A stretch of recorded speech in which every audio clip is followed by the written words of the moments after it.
দেখো দাদা, তোমাকে কিন্তু আমি শেষবারের মতো কথা দিচ্ছি, তুমি যদি ওই চাক কলিক বিয়ে করো তাহলে পরে কিন্তু আমি বিষ খাই আমি আত্মহত্যা করবো। ওসব চিন্তা এখন করিস নে ভাই, আগে বিয়েটা হয়ে যাক, তোর নতুন দাদি আসুক, দেখ আমার সাথে কেমন মানায়, এরপর যদি ভালো না লাগে তাইলে ভাইবে চিনতে বিষ খাইস। ছি, ছি, ছি, ছি, ছি, ছি। আমি তোমার মতো এইরকম খারাপ মানুষ জীবনে দেই নাই। তুমি যা যাও, এই ঘটনা শোনার পর থেকে তোমার মেয়েটা কাঁদতেছে, যাও। এতে কাঁদা কাটির কি আছে রে ভাই? বিয়ে বাড়িতে এসেছে, অনুষ্ঠান হবি, পোলাও কর্মা হবি, সব খাইয়ে দিয়ে আনন্দ করে চলে যাই।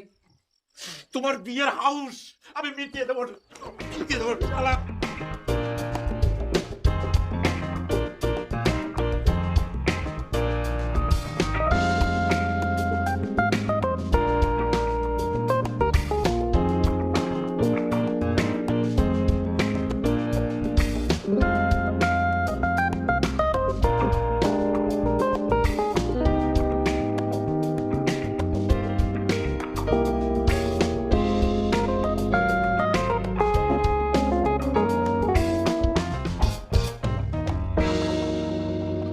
আপা আপা শোনেন, যাইবেন না, যাইবেন না, আপনি আমার মুখের দিকে তাকা থাকেন।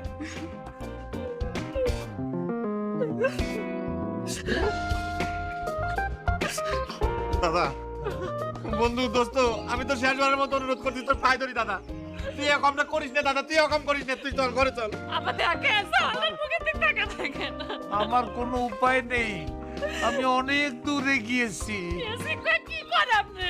চল বাবা। আপা যাইবেন না, আপা যায়েন না, আসসালামু আলাইকুম।